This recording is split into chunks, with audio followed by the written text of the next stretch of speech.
Today in Hartford, an Arctic blast prompts a state of emergency with extreme cold and heavy snow expected.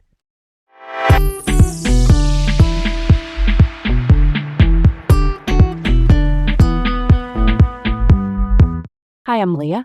And I'm Garrett. Welcome to Laid Back Local, the news of the day, with Leah and Garrett reporting from Hartford. Let's dive right in. Connecticut is preparing for a severe cold front, with temperatures dropping to minus 15 degrees and 12 to 17 inches of snow expected. Governor Lamont has declared a state of emergency, restricting commercial vehicles on highways starting Sunday. The state's severe cold weather protocol is in place to protect vulnerable groups, with resources like plows and utility crews ready to manage the storm's impact. That's a story worth telling. Honestly, it's concerning that temperatures could drop so low. This severe weather increases the risk of frostbite and hypothermia, especially for those without proper shelter. We need to make sure everyone stays safe during this cold snap. Okay, let's move on. In Minneapolis, Alex Preddy, an ICU nurse, was shot and killed during a federal immigration operation. This incident, amid protests against immigration enforcement, has sparked further demonstrations despite freezing temperatures. Governor Tim Walz activated the National Guard to assist local police, and tensions remain high as federal officers claim Preddy was armed, though bystander footage suggests otherwise. That's a solid point. The fact that people are still protesting in such cold weather shows how deeply this issue resonates.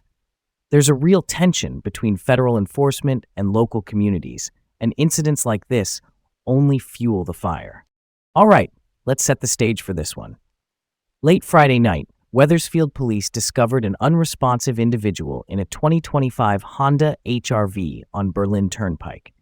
Officers found the car with its headlights on, and the person was declared dead at the scene. The chief medical examiner is determining the cause of death, and the investigation is ongoing. Let's shed some light on this. The circumstances here are really puzzling. With the car's headlights on for an extended period, it raises questions about whether this was foul play or a medical emergency. It's crucial that the investigation uncovers what really happened.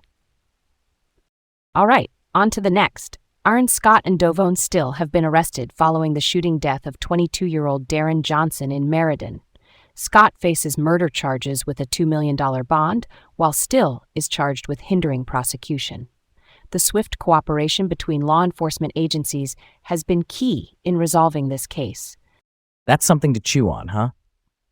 The high bond for Scott underscores the seriousness of the charges. It's promising to see agencies working together effectively, but it's also a stark reminder of the violence affecting our communities. Here's a cool thought to kick off. Rick Pitino has achieved his 900th win as St. John's defeated Xavier 88-83. This victory is even more notable as Pitino's son, Richard, coaches Xavier. St. John's staged a dramatic comeback, highlighting Pitino's strategic prowess in Division I basketball. Can you believe that's even a thing? The father-son dynamic adds an emotional layer to this win. Pitino's extensive experience clearly played a role in St. John's comeback, and it's amazing to see such a milestone reached in this context. So, there we have it, folks. Thanks for joining us on Laid Back Local, the news of the day with Leah and Garrett reporting from Hartford. Stay warm and safe, and we'll catch you tomorrow.